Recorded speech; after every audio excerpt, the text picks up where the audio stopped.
हरे कृष्णा प्रभु जी। माता जी, अभी हम इसके ऊपर चर्चा शुरू करेंगे। तो ये भगवद गीता के अध्याय 3 का श्लोक नंबर 9 है और ये भगवद गीता का बहुत ही महत्वपूर्ण अध्याय है। इस अध्याय के अंदर कृष्ण भगवान हमको कर्म योग के बारे में बताते हैं कि हम किस तरह से अपने कर्म करते हुए भगवान से जुड़ सकते हैं। योग का अर्थ कई लोग सोचते हैं कि जैसे हम कोई योगी लोग बैठे होते हैं साधना करने के लिए योग मुद्रा के अंदर, तो उसको भी योग कहते हैं, लेकिन यहाँ पे कर्म योग का अर्थ है कि किस तरह से हम अपने कर्म करते हुए भगवान से जुड़ सकते हैं। दूसरा अर्थ होता है जोड़ना। और कर्मों के जब हम कर्म के विषय में बात करते हैं तो कर्मों की 3 श्रेणियां होती है। एक तो होता है कर्म, साधारण शब्दों में कर्म का अर्थ होता है कि जो हम अपनी इंद्रिय तृप्ति के लिए जो भी काम करते हैं उसको कर्म कहते हैं। और विकर्म का अर्थ होता है विकर्म कि जो कर्म हम शास्त्रों के नियमों के विरुद्ध करते हैं, जिन चीज़ों की शास्त्रों में आज्ञा नहीं दी गई उसके विरुद्ध और या वो वाले कर्म करते हैं तो उसको विकर्म कहते हैं। और इसके साथ साथ होता है एक अकर्म। अकर्म ऐसा कर्म है कि हम अपने काम करते हैं लेकिन काम करते हुए हम उस कर्म से आसक्ति नहीं रखते और कर्म से जो फल होते हैं उससे भी आसक्ति नहीं रखते। और शिला प्रभुपाद जी कहते हैं अकर्म का अर्थ है कि हम कृष्ण भगवान की प्रसन्नता के लिए कर्म करें। तो जो यहाँ पे कर्म योग की बात आती है तो कर्म योग से हमको समझना चाहिए कि यहाँ पे अकर्म के विषय में चर्चा करी गई है। क्योंकि अगर हम अपनी इंद्रिय तृप्ति के लिए कर्म करेंगे तो वो कर्म करते हुए हम भगवान तक नहीं पहुंच सकते। अगर हमारा उद्देश्य है हमारी इंद्रियों को तृप्त करना, संसार के सुख भोगने का, जितने ज़्यादा भोग सकते हैं, तो फिर हम भगवान तक नहीं पहुंच सकते। क्योंकि सारा मन तो सुख भोगने में लगा रहेगा, तो भगवान की तरफ मन कैसे जाएगा। और अगर हम विकर्म करेंगे कि जो कर्म नहीं करने चाहिए, जो निषिद्ध कर्म है, प्रोहिबिटेड एक्ट्स हैं, वो करेंगे तो भी भगवान के धाम में नहीं जा सकते। तो अगर भगवान तक पहुंचना है तो उसका एक ही उपाय है कि हम भगवान ने जैसा बोला है उसके अनुसार कर्म करें। और इसीलिए हम लोग भगवद गीता पढ़ते हैं, भागवतम पढ़ते हैं, रामायण पढ़ते हैं, दूसरे ग्रंथ पढ़ते हैं, ये जानने के लिए कि भगवान के क्या आदेश हैं। तो ये अध्याय नंबर 3 के अंदर कृष्ण भगवान हमको कुछ निर्देश देते हैं, कुछ इंस्ट्रक्शन देते हैं कि किस तरह से हम अपने कर्म करते हुए भगवान को प्राप्त कर सकते हैं। तो आज हम उन्हीं के ऊपर चर्चा करेंगे। तो कृष्ण भगवान अर्जुन भगवान से प्रश्न करते हैं कि जायसी चेत कर्मण से मता बुद्धिर जनार्दन तथा किम कर्मणि घोरे माम नियोजयसी केशव। कृष्ण भगवान से अर्जुन प्रश्न करते हैं कि जायसी मतलब बेटर, चेत मतलब इफ। तो अर्जुन भगवान से पूछते हैं कि अगर आप समझते हैं कि कर्म करने की अपेक्षा बुद्धि श्रेष्ठ है तो मुझे ये घोर कर्म मतलब युद्ध कर्म में क्यों लगा रहे हैं। और अर्जुन ये प्रश्न क्यों पूछते हैं भगवान से, क्योंकि भगवद गीता के अध्याय 2 के अंदर कृष्ण भगवान अर्जुन को बोलते हैं कि दूरेण ही अवरम कर्मा बुद्धि योगा धनंजय बुद्धौ शरणम अनिविच्छ कृपणः फल हेतव। भगवान कहते हैं कि दूरेण ही अवरम कर्मा। अवरम का मतलब होता है ना करने योग्य, अकर्म मतलब कार्य है ना, और दूरेण का मतलब बच के रहने का। तो भगवान अर्जुन को बोल रहे हैं कि जो नहीं करने योग्य कर्म है तुम्हें उससे बच के रहना चाहिए। और कैसे बच के रह सकते हो? बुद्धि योगात, कि बुद्धि योग के द्वारा। हमने कई तरह के योगों के नाम सुने, कर्म योग, ज्ञान योग, ध्यान योग, भक्ति योग, लेकिन श्लोक के अंदर कृष्ण भगवान कहते हैं बुद्धि योगात। बुद्धि का अर्थ होता है हमारी इंटेलिजेंस, योग मतलब भगवान से जुड़ने का। और बुद्धि योग का अर्थ है कि हम अपनी बुद्धि से भगवान के आदेशों को समझने का प्रयास करें, और अगर हम भगवान के आदेश समझ पाएंगे तो उसके द्वारा हम भगवान से जुड़ सकते हैं। तो अर्जुन भगवान से कहते हैं कि भगवान अगर आप पहले आपने मेरे को बोला कि जो अवरम कर्म है, जो नहीं कर्म करने योग्य हैं, उनसे दूर रहना चाहिए, तो अब मुझे ये घोर कर्म में क्यों लगा रहे हो? घोर कर्म का अर्थ है युद्ध करना।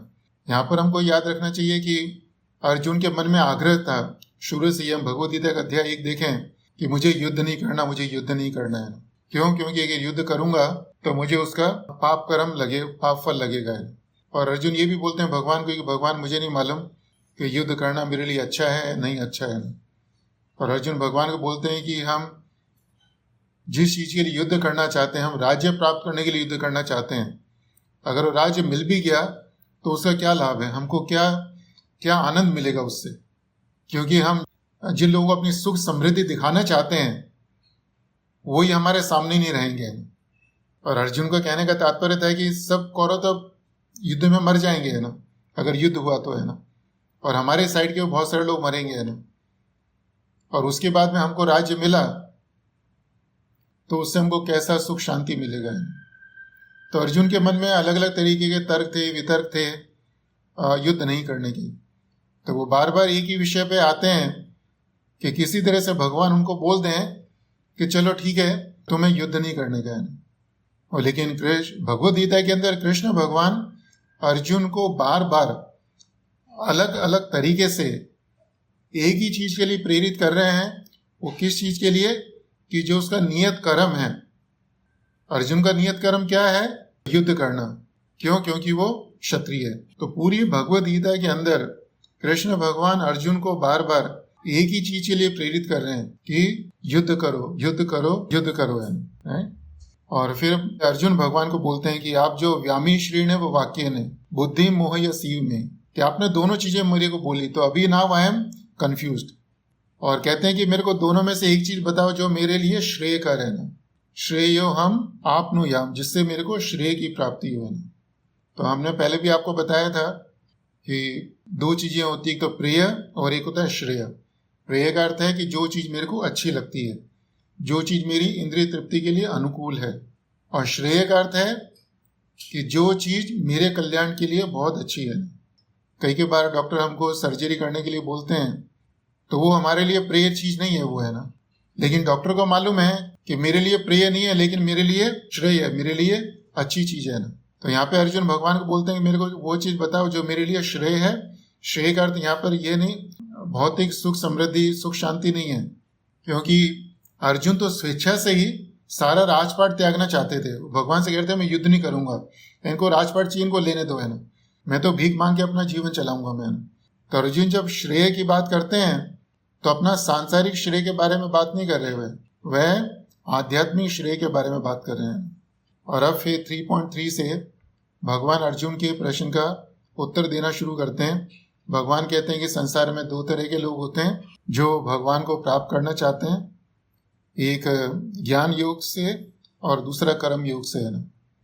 और जब हम ज्ञान योग की बात करते हैं तो हमें ध्यान रखना चाहिए कि ज्ञान योगी क्यों होते हैं। कि ज्ञान योगी सिर्फ ये जो भौतिक संसार के जो तत्व हैं उनका विश्लेषण करते हैं। द ज्ञानीज they are simply busy in analysing the matter के अंदर आता है कि संसार के 5 महाभूत हो गई, हमारी इंद्रियां हो गई, ये प्रकृति हो गई, ये हमेशा इसके विश्लेषण में रह रहते हैं। इनको भगवान के नाम गुण रूप लीला इसमें इतनी रुचि नहीं होती है। तो ये भगवान को प्राप्त करने का प्रयास करते हैं।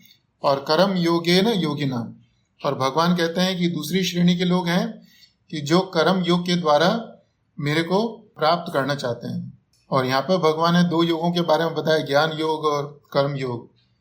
लेकिन हमको याद रखना चाहिए भगवान ने भगवद गीता के अंदर विशेष रूप से 4 योगों के बारे में चर्चा करी है। एक है कर्म योग, दूसरा है ज्ञान योग, फिर ध्यान योग, फिर भक्ति योग। हमने आपको कर्म के विषय में बताया कि जो कर्म की सबसे निम्नतम श्रेणी है उसके अंदर व्यक्ति कर्म सिर्फ अपनी इंद्रिय तृप्ति के लिए करता है, और यह कर्म करने से जो भी फल होते हैं उसको अपनी इंद्रिय तृप्ति में लगाता है। तो उसको कार्मी व्यक्ति कहते हैं, उसको कर्म योगी नहीं कहते हैं ना, क्योंकि सारे फल तो उसने खुद भोग लिए है ना।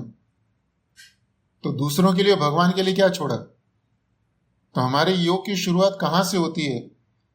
योग का अर्थ भगवान से जुड़ने की शुरुआत कहाँ से होती है? वहां से होती है जब हम अपने कर्मों के जो फल हैं उसका थोड़ा सा हिस्सा दूसरों को अर्पण करते हैं, और दूसरों से ज्यादा हम भगवान को अर्पण करते हैं। और जब हम इस तरह से अपने कर्मों के फल भगवान को अर्पण करते रहते हैं तो फिर मन में जिज्ञासा होती है कि मैं जिसको अपने फल अर्पण कर रहा हूं उसके बारे में कुछ जानकारी प्राप्त करूं। प्रभुपाद जी ने जब इस्कॉन मेंबरशिप प्रोग्राम शुरू किया था तो प्रभुपाद जी का उद्देश्य क्या था? प्रभुपाद जी का उद्देश्य धन अर्जित नहीं करना नहीं था, है ना। धन तो बहुत आता था, है ना। प्रभुपाद जी के बहुत सारे शिष्य थे, वो चाहते तो उनको धन दे सकते थे, लेकिन प्रभुपाद जी ने कहा कि हम लोगों को जाएंगे, उनको बोलेंगे कि आप इस्कॉन का मेंबरशिप लीजिए, है ना। तो जब मेंबरशिप लेंगे, वो पैसा देंगे, मतलब अपने कर्मों का फल दिया, तो फिर उनके मन में जानने की जिज्ञासा होगी कि ये इस्कॉन क्या है, ये कृष्णा कौन है ये। और जब हम इस तरह से अपने मन में जिज्ञासा बढ़ाते रहते हैं, तो फिर हमारे मन में इच्छा होती है कि जिस व्यक्ति को मैं फल अर्पण कर रहा हूं उसको जाके देखूं, उससे जाके मिलूं मैं। उसको ध्यान योग कहते हैं। कि आपने सुना होगा कि ध्यान योग के अंदर योगी लोग अपने हृदय के अंदर भगवान का दर्शन करना चाहते हैं। So it's very logical sequence कि हम पहले अपने कर्मों के फल भगवान को थोड़ा थोड़ा अर्पण करते हैं, और जब ऐसे ही अर्पण करते रहते हैं हमें नहीं मालूम कृष्ण भगवान कौन है, लेकिन किसी ने बोला कि चलो भाई तुम्हारा जो महीने का सैलरी आता है उसमें से तुम 100 दिरहम भगवान के लिए देने का है ना, या मंदिर में देने का। हम कभी मंदिर नहीं गए, लेकिन चूंकि हर महीने 100 दिरहम निकाल रहा हूं मैं, तो कुछ समय बाद इच्छा होती है कि भाई ये कृष्णा कौन है ना ये। और जब मेरे मन में इच्छा पनपती रहती है ऐसी, तो फिर मन में इच्छा होती है कि फिर बाद में इच्छा होती है कि चलो वो कृष्णा को जाके देखूं, let me go to the temple, है ना, कि जाके देखूं तो सही कि कौन से मंदिर से लोग मेरे पास आए थे ये मेंबरशिप का पैसा लेने के लिए। So in this way the person will be able to see Krishna, है ना। और जब हम व्यक्ति से जाके मिलते हैं तो स्वाभाविक रूप से अगर व्यक्ति प्रभावशाली है, व्यक्ति बहुत ज्यादा सुंदर है, तो हम उसकी तरफ आकर्षित होंगे, है ना। व्यक्ति बहुत ज्यादा धनी है तो हम उसकी तरफ आकर्षित होंगे, व्यक्ति के पास बहुत ज्यादा शक्ति है तो हम उसकी तरफ आकर्षित होंगे। तो इस तरह से जब व्यक्ति भगवान के जाके दर्शन करता है और भगवान की सुंदरता को देखता है, तो फिर उसके मन में इच्छा होती है कि मैं दोबारा आऊं भगवान के दर्शन करने के लिए। और इस तरह से भगवान के जब दर्शन करता रहता है वह बार बार, तो फिर क्या होता है, उसका भगवान से संबंध स्थापित हो जाता है। और संबंध अलग अलग रूपों में हो सकता है ना। हमने देखा होगा कि कई व्यक्ति कृष्ण भगवान को एक छोटे बच्चे के रूप में पूजा करते हैं ना। कई व्यक्ति कृष्ण भगवान को अपने स्वामी के रूप में पूजा करते हैं, जैसे हनुमान जी भगवान राम को अपने स्वामी के रूप में पूजा करते थे। अर्जुन ने कृष्ण भगवान को अपने सखा के रूप में माना और उस भाव से उनकी स्तुति करी है। तो इस तरह से हम लोग भगवान से संबंध स्थापित करते हैं, तो इसको हम भक्ति योग कहते हैं। तो कर्म योग की शुरुआत, योग मतलब भगवान से जोड़ने की शुरुआत कहाँ से होती है? सबसे पहले हम अपना कुछ भगवान को अर्पण करें ना। कुछ अर्पण करने का अर्थ सिर्फ ये नहीं है कि हम सिर्फ अपना धन ही अर्पण करें। अगर हमने भगवान के बारे में थोड़ा सा समय, भगवान के बारे में सुनने के लिए थोड़ा सा समय लगाया, तो अपना समय भगवान को अर्पण किया है ना।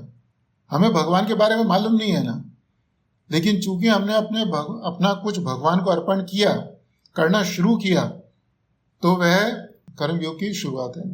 और फिर उसके बाद में हम धीरे धीरे भगवान के बारे में जानने का प्रयास करते हैं, फिर उनका दर्शन करते हैं। दर्शन करने के बाद उनसे संबंध जुड़ता है ना। और जब भगवान से संबंध जुड़ता है तो फिर क्या होता है, हमारे मन में उनके प्रति प्रेम उत्पन्न होता है। भगवान के प्रति हमारे मन में प्रेम उत्पन्न होता है, तो फिर क्या होता है कि हम अपने जो हमारे फल हैं वह ज़्यादा से ज़्यादा भगवान को अर्पण करना चाहते हैं। जैसे इस संसार में, जैसे घर में अगर हमारी पत्नी है, बच्चे हैं, हम उनसे प्रेम करते हैं, तो हमने देखा होगा कि जो हमारी सैलरी है, जो भी हमारा धन है, वो ज़्यादातर कहाँ जाता है? वो अपने परिवार के खर्च पे जाता है। क्यों? क्योंकि हम उनको प्रेम करते हैं। तो जब हमारा प्रेम कृष्ण भगवान से बढ़ता है, तो फिर क्या होता है कि हम अपने जो फल हैं वह ज़्यादा और ज़्यादा कृष्ण भगवान को अर्पण करते हैं। और जितने ज़्यादा हम अपने फल भगवान को अर्पण करते हैं, हम उतने ही ज़्यादा भगवान के नज़दीक पहुँचते हैं। और यह हम कह सकते हैं उतने ही बड़ा हम भक्ति योगी बनते हैं। कर्म योग और भक्ति योग में सिर्फ कर्म योग भक्ति योग में अंतर है और नहीं भी है ना। अगर हम अब एक उदाहरण के द्वारा समझ सकते हैं कि किसी व्यक्ति ने एक आम के फल का वृक्ष लगाया है ना, तो बीज बोया, कुछ समय बाद आम आएंगे, है ना। तो ये जो कार्मी व्यक्ति है, कार्मी व्यक्ति जो कर्मों के सारे फल खुद भोगना चाहता है, तो वह क्या करेगा कि आम के वृक्ष के ऊपर जितने फल आए, जितने आम आए, वह खुद खाएगा, अपने परिवार वालों को दे लेगा, बाकी और किसी दूसरों को कुछ नहीं देगा, है ना। और जो कर्म योगी है वह क्या करेगा कि अगर आम के 100 फल आए, 100 में से कुछ अपने 100 में से 2 फल दूसरों को देगा, 2 फल भगवान को देगा, बाकी खुद अपने भोग करेगा।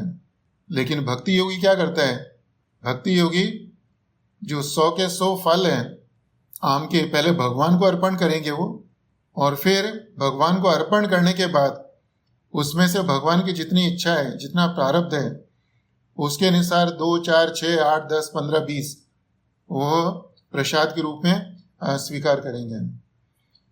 तो प्रभुपाद जी एक बुक के अंदर बोलते हैं कि advance stage of karma yoga is भक्ति योगा है ना। Advance stage of karma yoga means when we offer all the results of our work to Krishna, that is karma yoga है। तो जब कृष्ण भगवान यहाँ पे अर्जुन को बोलते हैं कि संसार में 2 तरह के लोग होते हैं कि ज्ञान योगी और कर्म योगी, तो हमको ध्यान रखना चाहिए कि ज्ञान योगी कर्म योगी कौन है। प्रभुपाद जी ने इसकी व्याख्या करी है कि कर्म योगी हम किसको कहते हैं। और फिर अर्जुन के मन में ये भाव है कि मुझे किसी तरह से युद्ध नहीं करने का है। तो भगवान कहते हैं कि इस अध्याय के 4 श्लोक में नैष्कर्म्य में न कर्मणा मनारंभ नैष्कर्म्य मनुष्य, कि सिर्फ युद्ध ना करने से तेरे मन से युद्ध करने की इच्छा नहीं जाएगी है।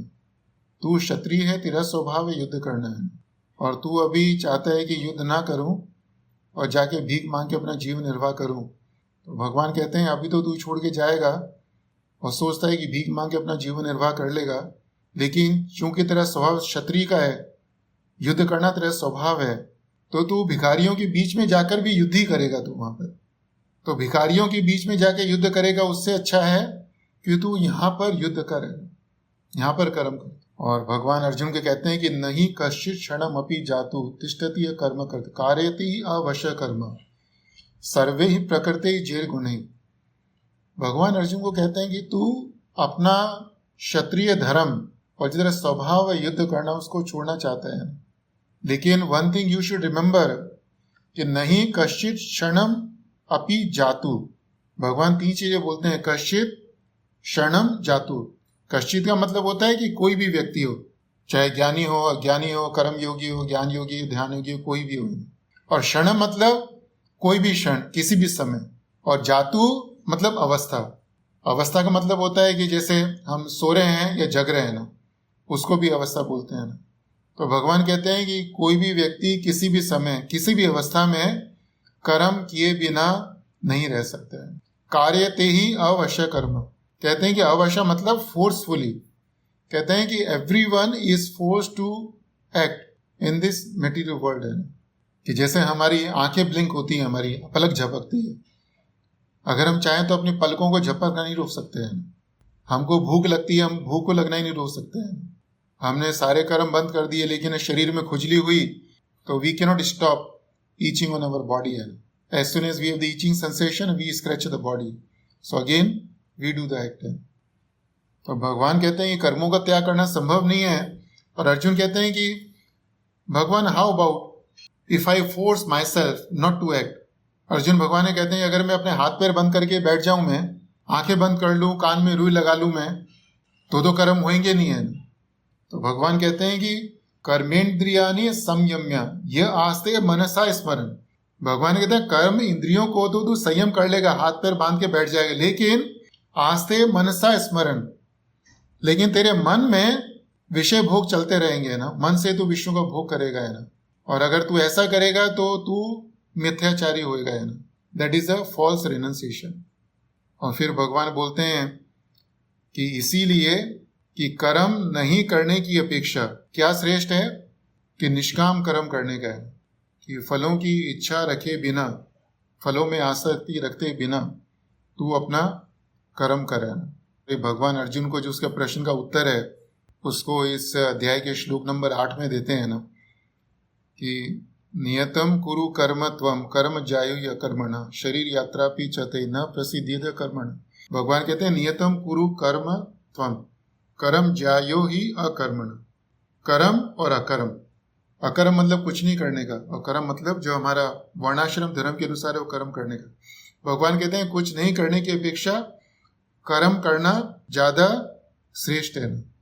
और शरीर यात्रा भी चाहते, कहते हैं कि अगर तूने कर्म नहीं किया तो शरीर यात्रा की, कर्म नहीं करने से इवन तेरा शरीर भी नहीं चलेगा, कि you cannot maintain even your body by giving up your excel. और हमारे शास्त्रों में बताया गया है कि जो हमारे कर्तव्य कर्म हैं, कर्तव्य कर्म का अर्थ तुमको समझना चाहिए कि हमारे 4 वर्ण होते हैं, 4 आश्रम होते हैं। फिर ब्राह्मण, क्षत्रिय, वैश्य, शूद्र, ये 4 वर्ण हैं, the 4 categories of people in the society. और ये चारों के अंदर आश्रम है, ब्रह्मचर्य, गृहस्थ, वानप्रस्थ और संन्यास। तो हर एक वर्ण, हर एक आश्रम के अलग अलग कर्म है। और अगर हम अपने वर्ण आश्रम के अनुसार कर्म नहीं करेंगे तो फिर क्या होगा कि हम खाली रहेंगे ना। और जो भी व्यक्ति खाली होता है तो कहते हैं ना, idle mind is devil's workshop. तो वह काम करेगा जो उसके विनाश का कारण होंगे। अत्यधिक निद्रा, आलस्य, प्रमाद, ये सब क्यों आता है? क्योंकि हम खाली रहते हैं। अगर हमारे पास खाली समय रहेगा तो हम क्या करेंगे? हम या तो सोएंगे या काम धीरे धीरे करेंगे, या काम नहीं करेंगे। और फिर अगर हम काम नहीं करेंगे तो अपना जीवन निर्वाह कैसे करेंगे ना? धन किधर से आएगा जीवन निर्वाह करने के लिए? तो ऐसी स्थिति में जीवन निर्वाह करना होगा तो क्या झूठ बोलेंगे, चोरी करेंगे, बेईमानी करेंगे। तो इसलिए अर्जुन भगवान, असली कृष्ण भगवान अर्जुन को बार बार बोल रहे हैं, नियतम कुरु कर्मत्वम, नियतम कुरु कर्मत्वम, नियतम कुरु कर्मत्वम, कि जो तेरे नियत कर्म है उसको कर, उसको कर। तो अब कृष्ण भगवान अर्जुन को कहते हैं कि बिना आसक्ति के तो अपने कर्म कर, फलों में तेरी आसक्ति नहीं होनी चाहिए। अर्जुन भगवान से पूछते हैं कि आपने बोला कि फलों में आसक्ति मत रख, वो ठीक है, लेकिन मैं किसके लिए कर्म करूंगा? मैं किसके लिए युद्ध करूं? मैं भी, मुझे राजपाट तो चाहिए नहीं मेरे को, और आप कह रहे हैं युद्ध करो, है ना।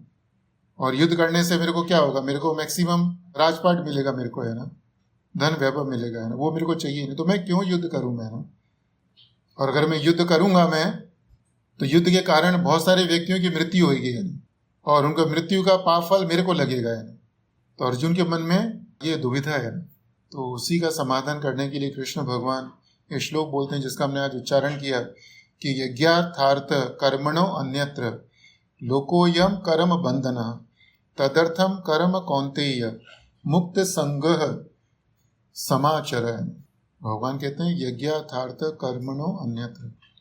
भगवान कहते हैं कि यज्ञ के अर्थ, अभी यहाँ पे यज्ञ का अर्थ हमको समझना चाहिए कि यज्ञ का एक तो साधारण, ये शब्द यज्ञ का साधारण अर्थ होता है जो हम सब जानते हैं कि हवन करने का, अग्नि यज्ञ है, वो साधारण शब्दों में हम लोग यज्ञ का अर्थ समझते हैं। लेकिन यहाँ पर यज्ञ का अर्थ है विष्णु भगवान है। कृष्ण भगवान का एक दूसरा नाम है यज्ञ और पुरुष है। पुरुष का अर्थ होता है कि एंजॉयर। तो कृष्ण भगवान सभी यज्ञों के भोक्ता हैं, भोक्तारम यज्ञ तपसाम।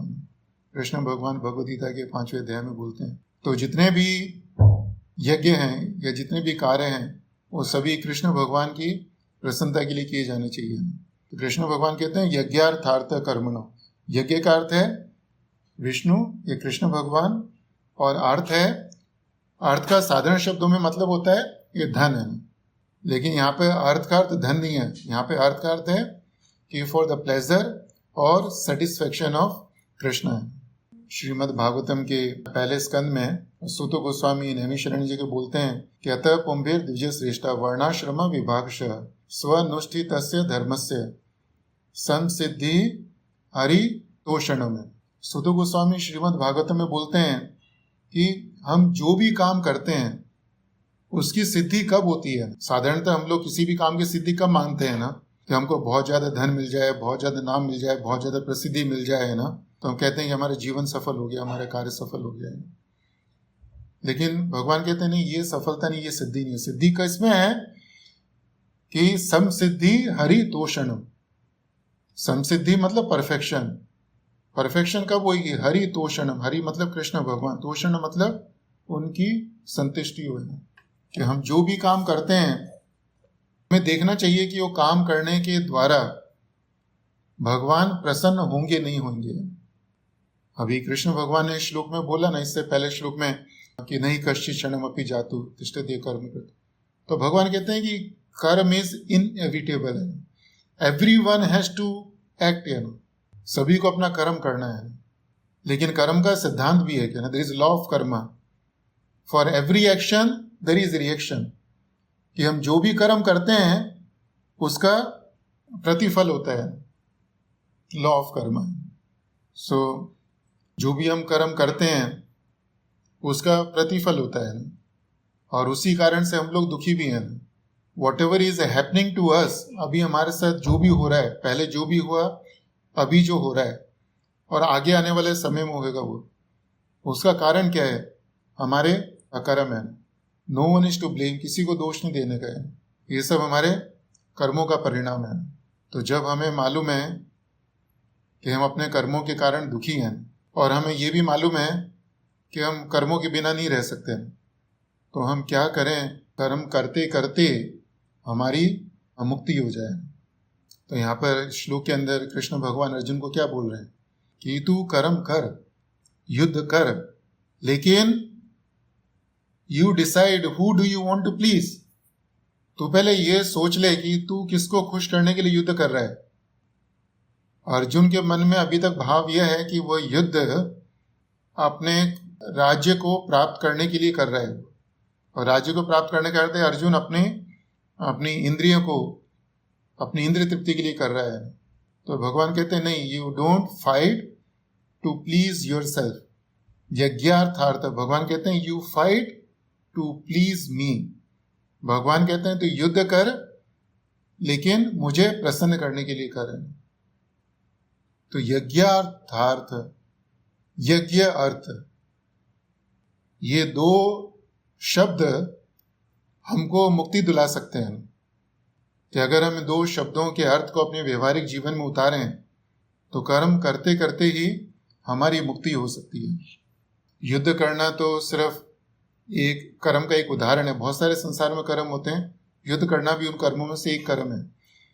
युद्ध करना उन सब कर्मों में से एक कर्म का उदाहरण है। तो जिस तरह से अर्जुन का क्षत्रिय धर्म था युद्ध करना, ऐसे ही हमारे भी बहुत सारे धर्म है, हम लोग भी बहुत सारे कर्म करते हैं। तो हम हर एक कर्म करते समय हमको देखना चाहिए कि हम किसकी प्रसन्नता के लिए कर्म कर रहे हैं। हम जब ऑफिस में काम करते हैं तो हमारे मन में भाव क्या रहता है कि हमारे जो बॉस है वो हमसे प्रसन्न होना चाहिए। और अगर हमारा भाव है कि हमारे काम करने से हमारा बॉस खुश हो, तो ये भाव हमारे बंधन का कारण है। ये हमारे मन में भाव अपने बॉस को खुश करना नहीं होना चाहिए, बल्कि बॉस के अंदर जो कृष्ण भगवान बैठे हैं उसको प्रसन्न करना होना चाहिए। और अगर सिर्फ हमारे मन में जो हमारे मन में भाव है, इसमें थोड़ा सा परिवर्तन करेंगे हम, ये ना कि हमें बॉस को नहीं, बॉस के अंदर जो कृष्ण भगवान बैठे हैं उसको प्रसन्न करना है, तो वही कर्म हमारी मुक्ति का कारण बनेगा। तो जनरली हम लोग ऑफिस में काम करना इसको कर्म मानते हैं, कुकिंग करना कर्म मानते हैं ना, कर्म है भी है ना, राइट। और हम कोशिश करते हैं कि भगवान की प्रसन्नता के लिए करें। लेकिन हमको याद रखना चाहिए कि कोई भी कर्म हो, अगर हम अपना when we brush our teeth, हम अपना दांत साफ करते हैं ना, वो भी एक कर्म है।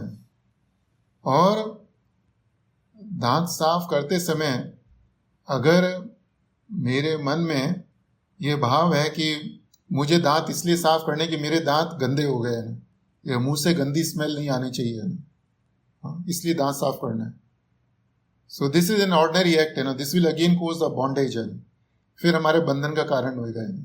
और बंधन का कारण क्या? हमें ऐसी योनि मिलेगी, मनुष्य योनि की, जहाँ पर हम लोग we will be conscious of the cleanliness, हम लोग और ज़्यादा सफाई का ध्यान रखेंगे, और ज़्यादा दांत साफ करेंगे हम अपने। और इसके अलावा अगर हम दांत साफ करते समय हम सिर्फ ये सोचें कि I have to clean my teeth because I have to go in front of Krishna, है कि मुझे भगवान के सामने जाने का है, so I should not smell out bad, है मेरे मुंह से गंदी दुर्गंध नहीं आनी चाहिए। So this simply change in thinking will cause the liberation.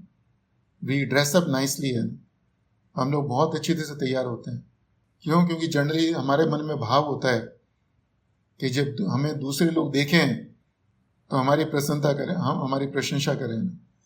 But again when we dress up nicely, the mood should be that I am dressing up nicely so that when Krishna sees me, Krishna will be pleased है ना। हमको अनुभव है कि कभी कभी हमारे सामने हमारे बच्चे लोग बहुत अच्छा तैयार होके आते हैं ना, सज धज के आते हैं हमारे सामने, तो आरंट वी हैप्पी, हम लोग खुश होते नहीं होते हैं, हम लोग खुश होते हैं। तो ऐसे ही जब हम भगवान के सामने बहुत अच्छी तरह से तैयार होके जाते हैं हम लोग, तो भगवान भी खुश होते हैं। So anyway the point is that we have to think about each and every activity what we are doing in our day-to-day life and try to think that I am doing it for the pleasure of Krishna. I am doing it for the pleasure of Krishna. I am doing it for the pleasure of Krishna. और यहाँ पे जब भगवान कहते हैं यज्ञार्थार्थ कर्मणो, कर्म का अर्थ सिर्फ यही नहीं कि ऑफिस में काम करना, कुकिंग करने का, नहाना धोना, सिर्फ ये मतलब नहीं कर्म का। कर्म के अंदर सारी चीजें आती हैं। कर्म के अंदर अगर हम जैसे यज्ञ करते हैं ना, शादी विवाह के समय यज्ञ करते हैं, वो भी एक कर्म है ना। हम किसी को दान देते हैं, वो भी कर्म है। कुछ तप करते हैं, वो भी कर्म है। किसी तीर्थ स्थान में जाते हैं, वो भी कर्म है। हम शास्त्रों का अध्ययन करते हैं, वो भी कर्म है। और ये सारे कर्म हमको किसी न किसी रूप में बांधते हैं, किसी न किसी योनि से बांधते हैं ना। लेकिन अगर हमें इस बंधन से छुटकारा पाने का है ना, तो कृष्ण भगवान कहते हैं ना, यद करोषि यदर्शनाशी यज्ञोषि ददासी यद तपस्यसी कौनते तत्कुरुष्व मद अर्पण। कृष्ण कहते हैं वॉट एवर यू डू है ना, वॉट एवर यू डू, चाहे तुम खाते हो, चाहे किसी को दान देते हो, कोई तप करते हो है ना, do as an offering to me है ना, मुझे अर्पण करते हुए करो। ना वन में क्वेश्चन हमारे मन में प्रश्न उठ सकता है कि why do we work for the pleasure of Krishna, हम कृष्णा की प्रसन्नता के लिए क्यों काम कर रहे हैं। तो इसका उत्तर है कि हमको कृष्ण भगवान की प्रसन्नता के लिए काम करना चाहिए। क्यों? क्योंकि ईशावास्यम इदम सर्वम, कृष्ण भगवान कहते हैं कि मैं सारे संसार का स्वामी हूं, मैं सर्वलोक महेश्वर, I am the supreme controller. Krishna is the supreme owner and proprietor of each and everything in this material world. हम अपने कर्म करते समय हमको सोचना चाहिए कि जो भी हम कर्म करते हैं और कर्म करने के लिए जो भी सामग्री यूज करते हैं, हम लोग जो भी चीज यूज करते हैं, वो कहाँ से आई है। संसार में जितनी भी चीजें हैं, एक या एक से ज्यादा 5 महाभूतों से मिलके बनी है। भूमि, आपो, अनल, वायु। अरे 5 महाभूत कहाँ से है? कृष्ण भगवान से है।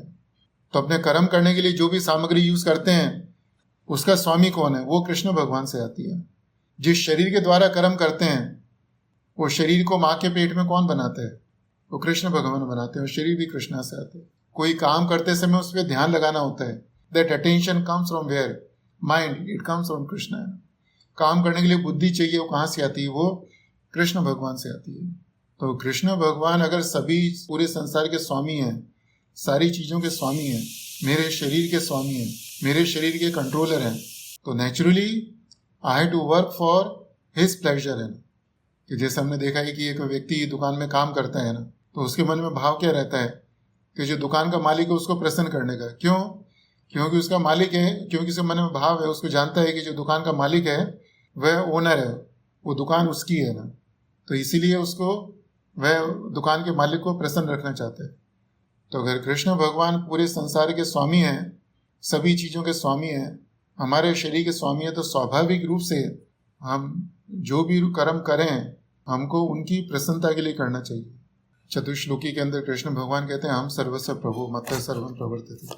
कृष्ण भगवान कहते हैं कि सभी चीजें मेरे से प्रकट होती है, हम सर्वस्व प्रभु, I am the source of everything. So Krishna is the source of everything, that means Krishna is owner of everything. And if Krishna is owner of everything, that means everything we have to use for the pleasure of Krishna, for the satisfaction of Krishna.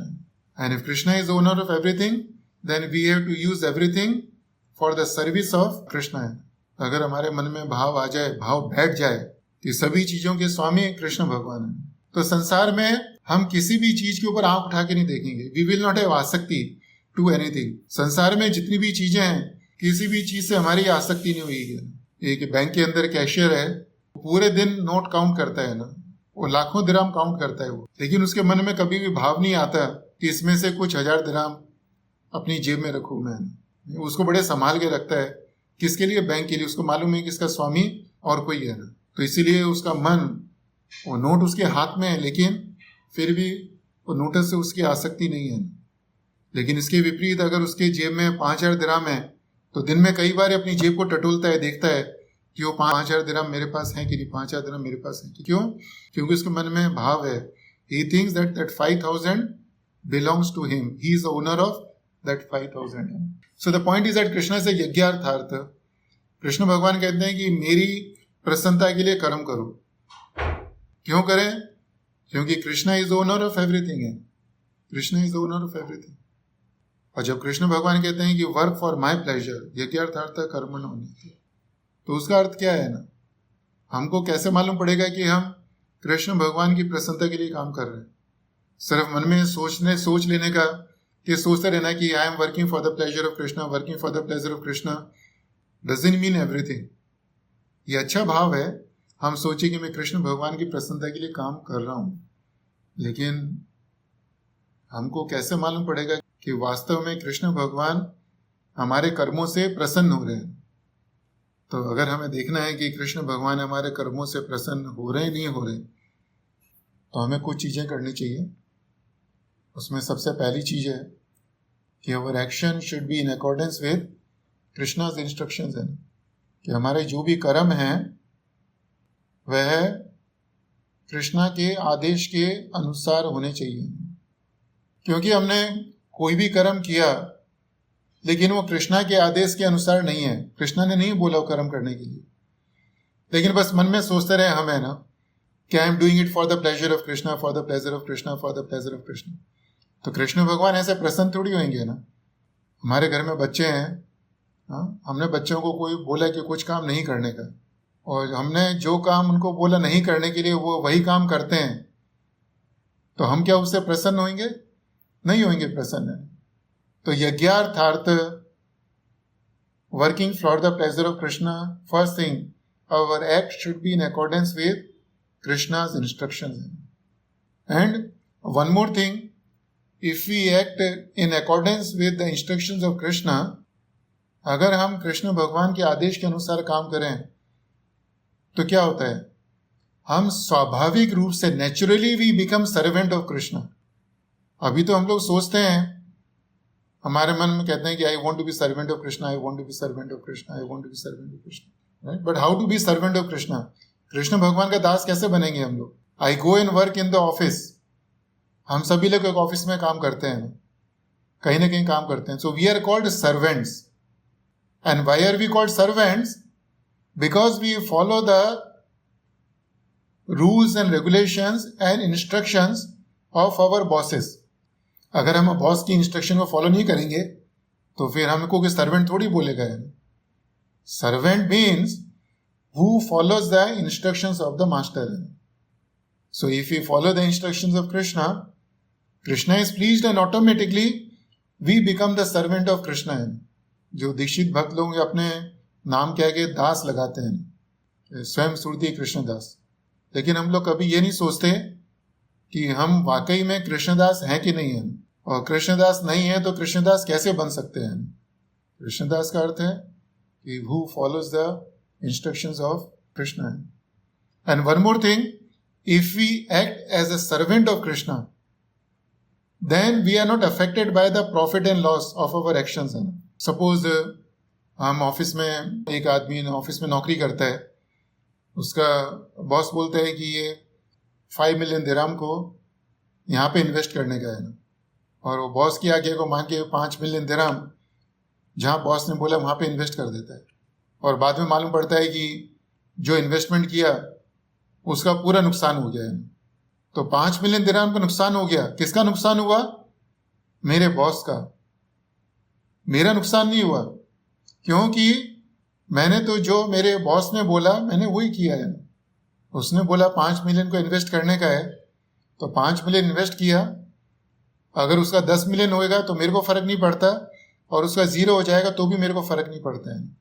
लेकिन हाँ, अगर वही investment मैंने अपने पैसे का किया, ऐसा मान के कि वो मेरा पैसा है, तो अगर वो पैसे का नुकसान हो जाता है तो फिर मन में दुख होता है कि हमको नुकसान हो गया। क्यों? क्योंकि वो पैसे को हम अपना मानते हैं। तो अगर हम, if we think that we are the servant of Krishna, अगर हम दृढ़तापूर्वक मान लें, यह कर्म करते समय भी यह सोचते हुए कर्म करें कि मैं कृष्ण भगवान का दास हूं और कृष्ण भगवान के दास होने के नाते उनकी आज्ञा के अनुसार जो मेरे नियत कर्म है उसको मैं कर रहा हूं। तो फिर क्या होगा कि वो कर्मों का जो फल है, अच्छा फल या बुरा फल, मुझे नहीं लगेगा बुरा। तो इस चीज हमको क्या समझ में आता है कि कर्म कर रहे हैं, कर्मों को बंद नहीं किया, लेकिन हमने क्या करा, जो हमारी भावना है उसमें परिवर्तन किया है।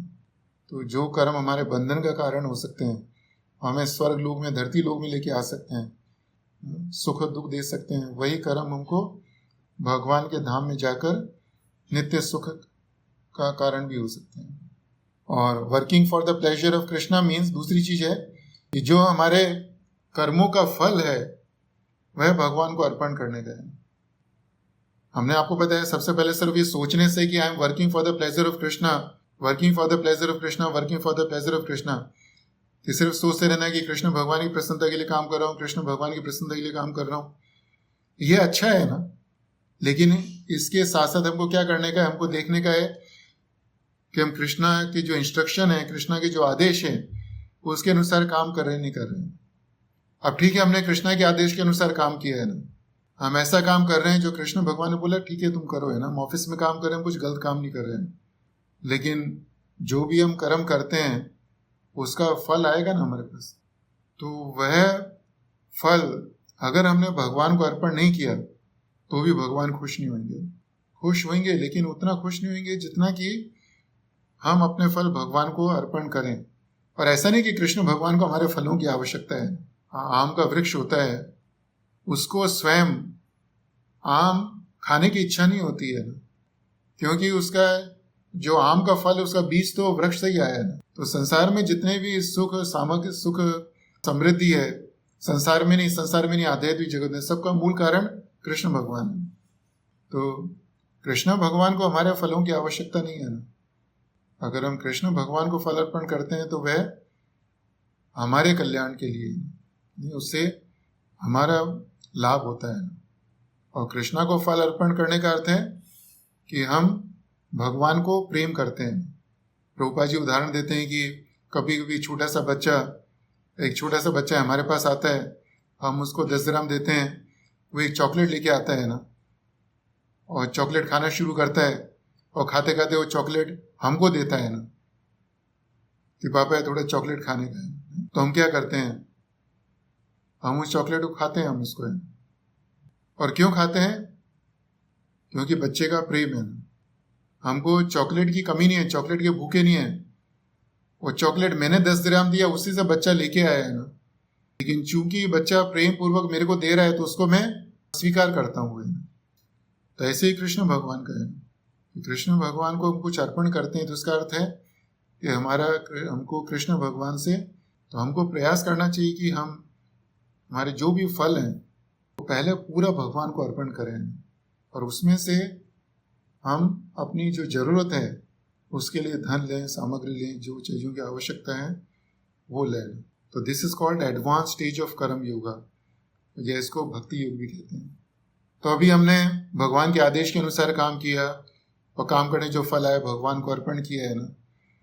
लेकिन इसके साथ साथ तीसरी चीज हमको ध्यान रखनी चाहिए, we should not be attach to the work itself है कि जो कर्मों के फल से तो ठीक है भगवान को अर्पण कर दिया है ना, लेकिन हमारी कर्म में भी आसक्ति नहीं होनी चाहिए कि ठीक है मेरी जितनी सैलरी है मैंने पूरी भगवान को दे दी है ना, लेकिन भगवान से बोलें कि भगवान ये मेरी नौकरी है ना, ऐसी बनी रही है ना, इसको कभी जाए नहीं मेरी नौकरी है ना।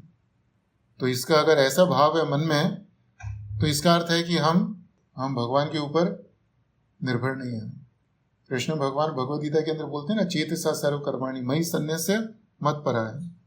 कृष्ण भगवान अर्जुन को भगवद गीता के अध्याय के अंत में क्या बोलते हैं, in all activities just depend on me, just depend on me, just depend on me.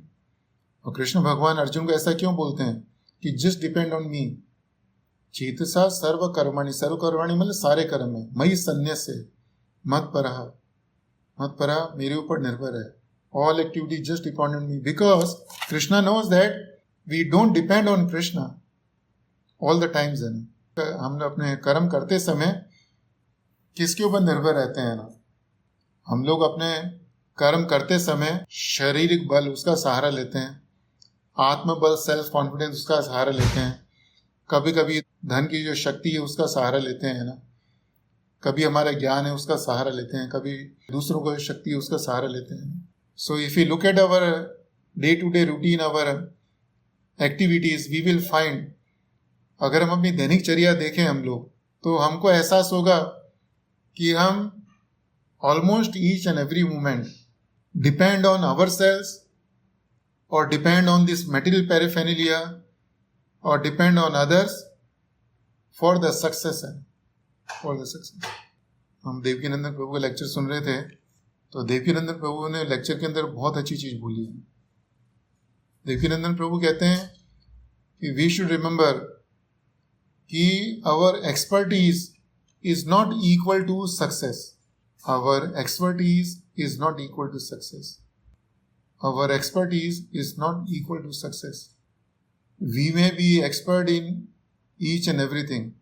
देखिए प्रभु ने बोला कि इसको हिंदी में बताते हैं कि expertise not equal to success means कि अगर हम बहुत ज़्यादा दक्ष व्यक्ति हैं और अगर हम ऐसे व्यक्ति हैं जिनके पास दक्षता है या कला है, कुछ एक काम है बहुत सारे काम को बहुत कुशलता से करने की, तो इसका अर्थ ये नहीं कि हमको सफलता मिलेगी ही. We may be very good at work, but doesn't mean we will get the promotion. For promotion we have to depend on the boss. We may have millions of dollars, we may buy hundreds and thousands of cars, but doesn't mean I can drive that car on the road. To drive that car on the road, I have to depend on the licensing authority. Somebody has to give me the license, then I can drive the car. So in the material world also, इस संसार में भी देखते हैं हम लोग अपनी सफलता के लिए हम दूसरों के ऊपर निर्भर रहते हैं. तो भगवान यहाँ पर क्या बोल रहे हैं कि in all activities just depend on me. In all activity just depend upon me. Just का मतलब होता है कि कृष्ण भगवान अर्जुन को कह रहे हैं ना कि जस्ट ना सिर्फ मेरी बात सुन है ना, जो मैं बोल रहा हूँ कि जो भी तू काम कर रहा है डिपेंड ऑन मी है, मेरे ऊपर निर्भर होके काम कर, and work always under my protection, और हमेशा मेरे संरक्षण में काम कर. बिकॉज अगर कृष्ण भगवान हमें प्रोटेक्शन नहीं देंगे तो संसार में कोई भी चीज, कोई भी व्यक्ति जिसका हम सहारा लेते हैं will not be able to protect us. Prahlad Maharaj बोलते हैं ना श्रीमद् भागवत में कि बालस्य नेह शरणं पितरौ नृसिंह चार्तस्य नागदमनन्वति मज्जतौ नौः तप्तस्य तत्प्रतिविधीर्य इहांज श्रेष्ठः तावत् विभो तनुभृतां त्वदुपेक्षितानां. कहते हैं कि चाइल्ड में है hundreds of fathers and mothers है ना, but those hundreds of fathers and mother cannot protect the child. बालस नेह शरणौ पितरौ नृसिंह. पितरौ मतलब पितरौ क्या मतलब, मान लो कि एक बच्चे के पास उसके बहुत सारे माता पिता है ना, तो बहुत सारे माता पिता भी एक बच्चों को नहीं बचा सकते. एक व्यक्ति बीमार है और वो बहुत बड़े डॉक्टर के पास जाता है, तो चाहे डॉक्टर कितना ही बड़ा क्यों नहीं हो, कोई बीमार व्यक्ति को ठीक नहीं कर सकता. और अगर कोई व्यक्ति बहुत ही शक्तिशाली नाव के अंदर बैठा है तो शक्तिशाली नाव उस व्यक्ति को नहीं बचा सकती. कब? तावत विभो तनुभृताम त्वद उपेक्षितानाम. त्वद मतलब कृष्ण भगवान, उपेक्षिता मीन्स नेग्लेक्टेड. तो प्रहलाद महाराज कहते हैं कि if we are neglected by Krishna, अगर कृष्ण भगवान हमको छोड़ दें तो हमारे अगर हजारों माता पिता हैं तो भी हमको नहीं बचा सकते. कितना ही बड़ा से बड़ा डॉक्टर हो तो हमारी बीमारी ठीक नहीं कर सकता, और हम कितनी शक्तिशाली नौका में क्यों ना बैठे हों, हम डूबने से नहीं बच सकते. थैंक यू प्रभु. या दिस इज द वर्स. सो अभी हम यहाँ पे किस चीज पे चर्चा कर रहे हैं कि यज्ञार्थार्थ, यज्ञ अर्थ कि we have to work for the pleasure of Krishna. Krishna भगवान की प्रसन्नता के लिए काम करें. तो कृष्ण भगवान की प्रसन्नता के लिए काम करने का अर्थ क्या है, वो डिस्कस कर रहे हैं ना. कि पहली चीज़ कृष्ण भगवान ने बोला उसके अनुसार काम करने का। कृष्ण भगवान के ने जो बोला उसके अनुसार काम किया तो उसके जो फल है वो भगवान को अर्पण करने का है ना। वो फल भगवान को अर्पण किए तो हमें जो काम है, कोई भी चीज है, उससे अटैच नहीं रहने का। We have to be dependent on Krishna. हमको कृष्ण भगवान के ऊपर निर्भर रहना चाहिए ना। किसके लिए? जो फल मिलने वाले हैं उसके लिए, जो सफलता है उसके लिए ना। हमको संसार में जो भी चीज चाहिए, अगर हम उसके लिए कृष्णा के ऊपर निर्भर हो जाएं, then Krishna will be very pleased. In our house, if we have the experience of young babies, घर में छोटे छोटे बच्चे होते हैं ना, 1 महीना, 2 महीना, 5 महीना, 6 महीना, 1 साल, 2 साल का है, हम देखते हैं ना कि वो किस तरह से हमारे ऊपर निर्भर रहते हैं। वो एक छोटा सा बच्चा है, अगर हम उसको, वो हमारी गोदी में है और हम उसको हवा में उछालें तो भी वो हंसता है। क्यों? क्योंकि उसको मालूम है कि मेरे पिताजी मुझे नीचे गिरने नहीं देंगे। So this is called the dependence on Krishna. In every stage we should have the firm faith that Krishna will protect us, Krishna will protect us, Krishna will. तो अगर हमारे मन में ये वाला भाव है, so then again there is no more bondage to our action and reaction. And we have to remember that when we are doing our work, we should always think that I am just an instrument in the hand of Krishna, just an instrument in the hand of Krishna. Krishna भगवान अर्जुन को कहते हैं ना कि तस्मात् त्वम् उत्तिष्ठ यशो लभस्व। भगवान अर्जुन कहते हैं उठो उठो उठो, युद्ध करो युद्ध करो युद्ध करो, बट डोंट वरी, मय्येव एते निहता पूर्वमेव। भगवान कहते हैं कि मेरे द्वारा तो ये सब लोग पहले ही मारे दिए, I have already killed them और they have already been killed by me. Arjun भगवान से प्रश्न करते हैं कि अगर आपने सबको मार ही दिया तो फिर मैं युद्ध क्यों करूँ? तो भगवान कहते हैं जस्ट यशो लभस्व, कि तुम्हें यश मिलेगा, जस्ट गेन द यश, fame. Fame of what? Fame of what? यश किस चीज का? कि फाइटिंग फॉर माई प्लेजर है। और कृष्ण भगवान अर्जुन कहते हैं कि if you fight for my pleasure, अगर तुम मेरी प्रसन्नता के लिए काम करोगे, so then you will not be the doer, you will be just an instrument. सिर्फ एक निमित्त मात्र रहोगे। प्रभुपाद जी निमित्त का अर्थ देते हैं इंस्ट्रूमेंट। और इंस्ट्रूमेंट का साधारण अर्थ क्या होता है? जैसे एक सर्जन को ऑपरेशन करना होता है, तो ऑपरेशन करने के लिए उसको एक नाइफ चाहिए होता है, चाकू चाहिए होता है। तो ऑपरेशन करते समय डॉक्टर जो नाइफ को यूज करता है, तो नाइफ को इंस्ट्रूमेंट कहते हैं उस समय। तो कल्पना करिए कि ऑपरेशन करते समय डॉक्टर से गलती हो जाती है और वो पेशेंट की डेथ हो जाती है, तो उसके बाद में जो पनिशमेंट है, सजा है, किसको मिलेगी? डॉक्टर को या चाकू को?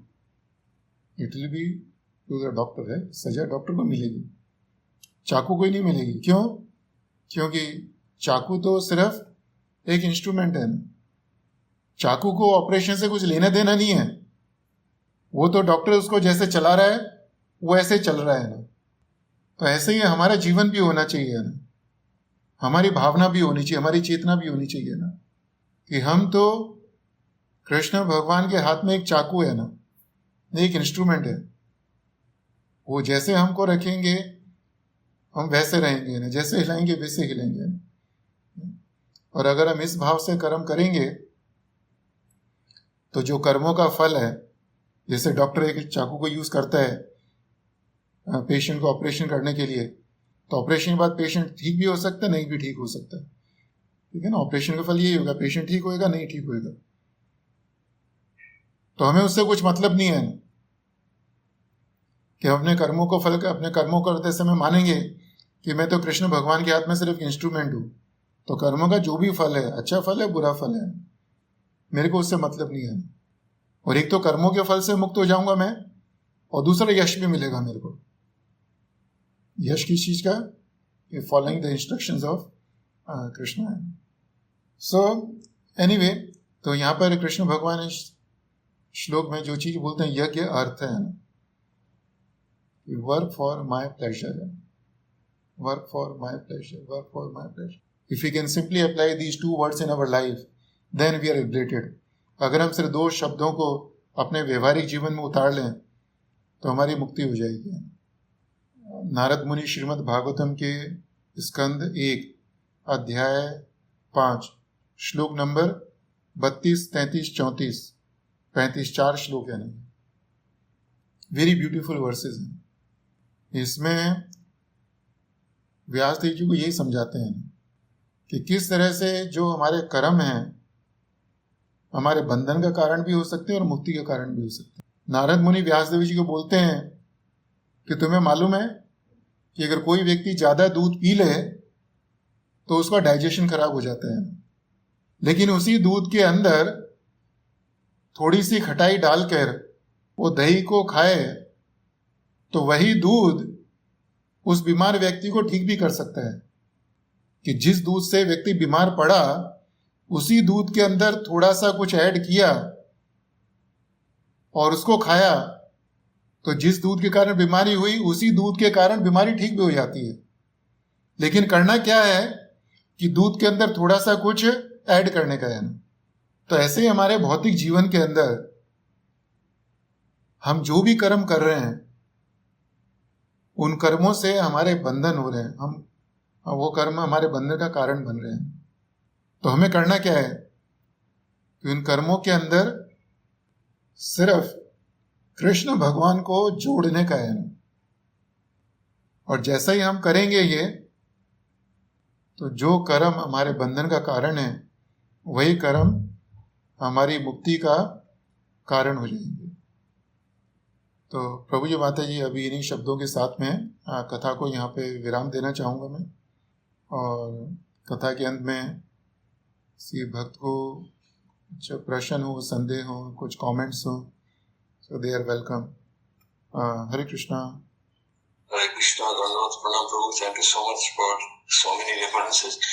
Prabhu, one point I liked very much, that is your what you said that कि जब भगवान के ऊपर हम लोग निर्भरशील हो जाते हैं भगवान बहुत प्रसन्न होता है डिपेंडेंट होने से. एंड आपने एग्जाम्पल भी दिया है जैसा बच्चा लड़का को ऊपर में उछलता है तो फिर बच्चा लड़का पूरा उसका पिताजी के ऊपर निर्भरशील हो जाता है कि पिताजी गिरने नहीं देगा.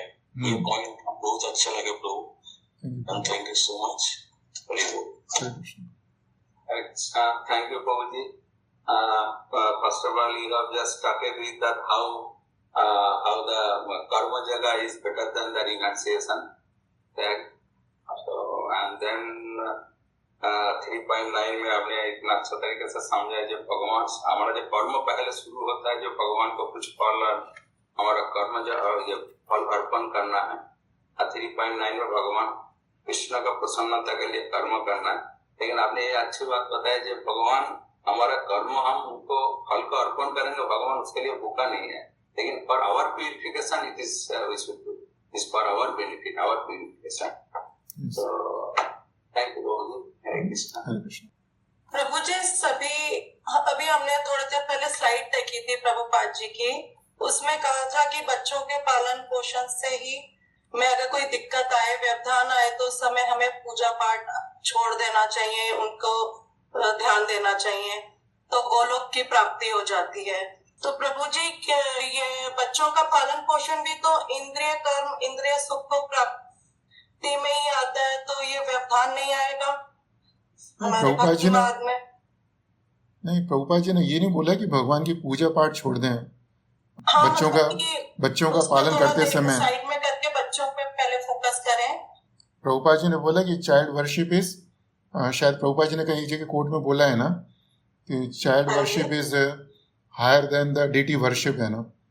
राइट, प्रभुपाद जी ने कहीं बोला है ना कि हमें बच्चों की तरफ पूरा ध्यान देना चाहिए ना. तो प्रभुपाद जी उस समय बताना चाहते हैं कि हमें भक्ति के नाम पर अपनी जो जिम्मेवारी है वो नहीं छोड़नी चाहिए. प्रभुपाद जी ने ये नहीं बोला कि हम अपनी भक्ति छोड़ दें. प्रभुपाद जी ने सिर्फ भक्ति के नाम पर हमें अपने जो अपना कर्तव्य कर्म है जो बच्चों को पालन पोषण करने का उनको बड़ा करने का वो नहीं छोड़ना चाहिए. अभी यहाँ पे अर्जुन क्या करना चाहते थे, वो अर्जुन एक सन्यासी बनना चाहते थे, है ना, भीख मांगना सन्यासी का काम है ना। तो भगवान ने उसको अनुमति नहीं दी। भगवान उनको बोला कि नहीं थी युद्ध कर, है ना। तो सन्यासी बाद में बनी हुई है ना। तो हमको अपने परिवार के पालन पोषण के लिए समय चाहिए होता है, और कर्म करते समय हमको कोशिश करनी चाहिए कि हम भगवान को याद रखें। और कभी कभी हमारे मन में प्रश्न होता है कि हम कर्म करते समय भगवान को याद कैसे रखें। तो प्रभुपाद जी ने इसके विषय में बोला है कि हम कर्म करते समय भगवान को याद तभी रख पाएंगे जब हम भगवान से प्रेम करेंगे। प्रभुपाद जी उदाहरण देते हैं कि एक गरीब स्त्री है, हमने इंडिया में देखा होगा, यहाँ तो हम देखते नहीं हैं, लेकिन इंडिया में हमको अनुभव है कि एक जो कंस्ट्रक्शन साइट होती है जहाँ पर एक बिल्डिंग बन रही है, वहाँ पे कुछ माता जी लोग जाते हैं, वो सिर पे ईंटें उठा के लेके जाते हैं वो, है ना। और कई बार वो माता के साथ में एक छोटा बच्चा भी होता है। तो वो क्या करती है, वो साइड पे जाती है, वो बच्चे को एक साइड में लिटाती है वहाँ पर पेड़ के नीचे, और फिर अपना काम करती है, ईंटों को ऊपर नीचे करती है वो, राइट। ईंट ऊपर लेके जाएगी, नीचे आएगी, ईंट ऊपर लेके जाएगी, नीचे, लेकिन काम कर रही है। लेकिन उसका मन कहाँ पर है? बच्चे पर। क्यों है मन बच्चे पर? क्योंकि वो बच्चों को प्रेम करती है। तो प्रभुपाद जी का कहने का तात्पर्य था कि हमें अपने बच्चों का पालन पोषण करना है, लेकिन करते हुए हमें भगवान को याद रखना चाहिए। हमें ये नहीं करना चाहिए कि अगर हमको जप करने का है, आज हमको 8 माला करनी है, 16 माला, 20 माला करनी है, वो होने के बाद भी हमारे मन में और करना है, करते करते हम बच्चों का ध्यान नहीं दें हम लोग, है ना। प्रभुपाद जी हमेशा कहते थे कि we should have the reasonable balance between spiritual life and material life, और otherwise but more than that, Prabhupada ji ने बोला कि एक जो भक्त है उसका मटेरियल लाइफ और स्पिरिचुअल लाइफ अलग अलग नहीं होता है ना, उसका दोनों लाइफ एक ही होता है। और एक कब हो सकता है? जब हम कृष्ण भगवान को याद रखने का प्रयास करें ना। तो हमको क्या करने का है कि जो भी हम कर्म कर रहे हैं, और कर्म करते समय पहली चीज सोचें हम कि ये कर्म मुझे भगवान के आदेश के अनुसार मिला है ना। ये बच्चे कहाँ से आए? बच्चे ऐसे तो नहीं कि हम अपने आप, है ना, उनको उत्पन्न कर सकते हैं ना। तो बच्चे भी कृष्ण भगवान के देन होते हैं ना। बच्चों के अंदर भी कृष्ण भगवान बैठे हैं ना। तो जो बच्चों के लिए जो भी कर्म करें, हम सोचें कि हम कृष्ण भगवान की सेवा कर रहे हैं ना। And essentially it's a Krishna service, क्योंकि कृष्ण भगवान कहते हैं ना, जीवेरे स्वरूप है, चैतन्य महाप्रभु बोलते हैं कि जीवेरे स्वरूप है नित्य कृष्ण दास, कि हमारे जीव का स्वरूप क्या है? कृष्ण भगवान का दास है ना। तो ऐसे ही जो भी बच्चों के लिए आप कुछ भी कर रहे हो, तो वो कौन? कृष्ण भगवान का दास है। और कृष्ण भगवान के दास की सेवा करना भी कृष्ण भगवान की सेवा है। तो खैर इसके विषय में बहुत कुछ बोल सकते हैं, लेकिन प्रभुपाद जी ने जो बोला उसका तात्पर्य हमें सही भाव में लेना चाहिए। प्रभुपाद जी ने एक ही चीज को अलग अलग समय, स्थान, परिस्थिति के अनुसार अलग अलग तरीके से एक्सप्लेन किया है। तो हमको इस तरह से समझना चाहिए। ठीक है माता जी? हाँ, हरे कृष्ण। थैंक यू प्रभु जी। हरे कृष्ण। हरे कृष्ण। Thank you. हरे कृष्ण प्रभु जी, दंडवत प्रणाम प्रभु जी। सो नाइस क्लास प्रभु जी। आपने लास्ट में जो मिल्क एंड कर्ड का एग्जांपल बताया, तो जैसा मिल्क हमारे को इंडाइजेशन हो कि हमें बीमार कर सकते हैं, and if we add something like we take curd, वही मिल्क से हम लोग कर्ड बनाते हैं और वही कर्ड से हमारा क्योर भी होता है। तो you mean to say that curd which we add something extra, that is Krishna in our life, right? Whatever problems, whatever activities we are doing, if we fall sick also, Krishna is there to protect us. No. Is it that something which? Yeah, the milk is our material activity. You think milk is a material activity, right? Okay.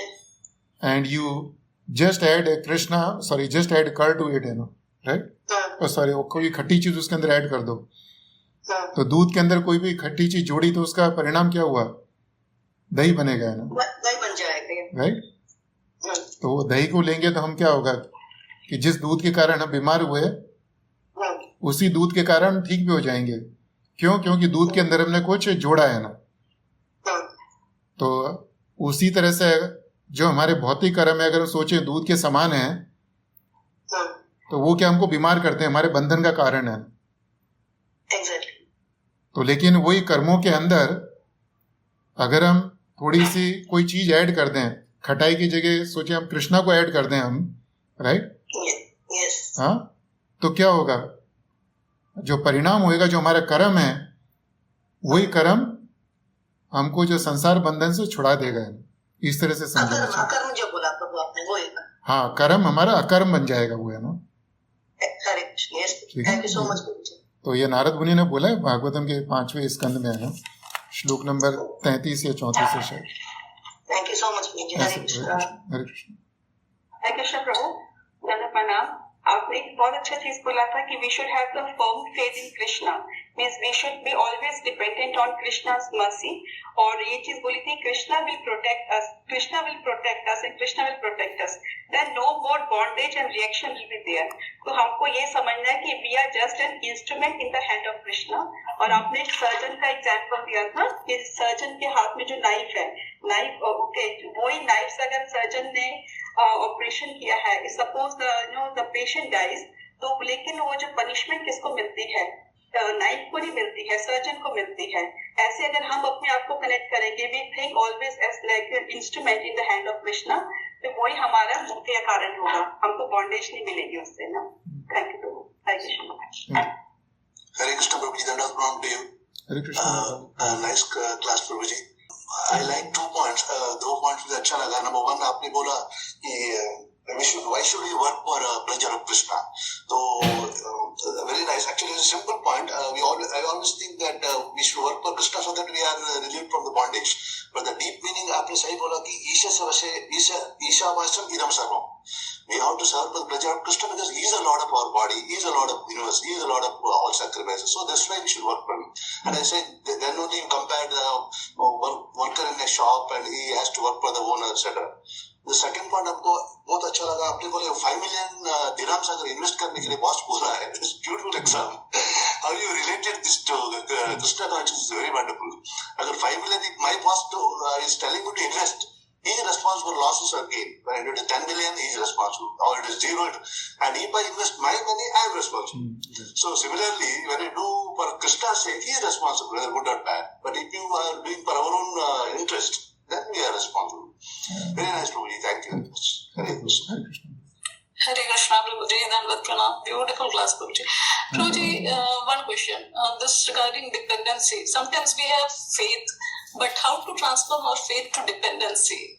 Because at time of crisis, we look for every other possibility instead of going to Krishna.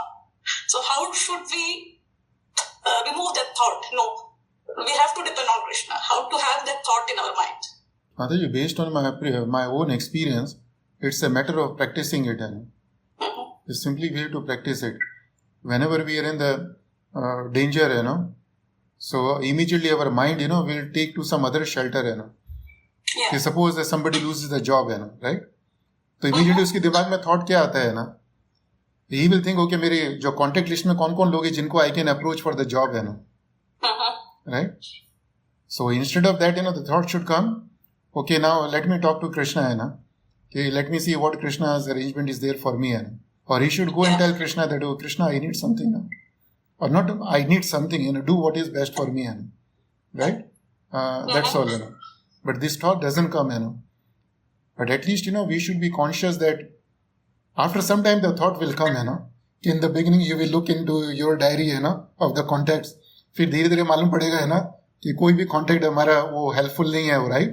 So then finally what will happen? You will get frustrated. You mean someone will get frustrated, Then in frustration, he will go to Krishna, So eventually we end up depending on Krishna, But the problem is that since we have been, what do you call, हमारे जो प्रारब्ध हैं उसके अनुसार, I am not able to get the right word, कि we have been customed, कि हमारे उस चीज के इतने आदी हो गए हम लोग कि हम लोग सिर्फ संसार की तरफ देखते हैं पहले, क्योंकि हमारा मन ज्यादातर संसार में रहता है, जी जी।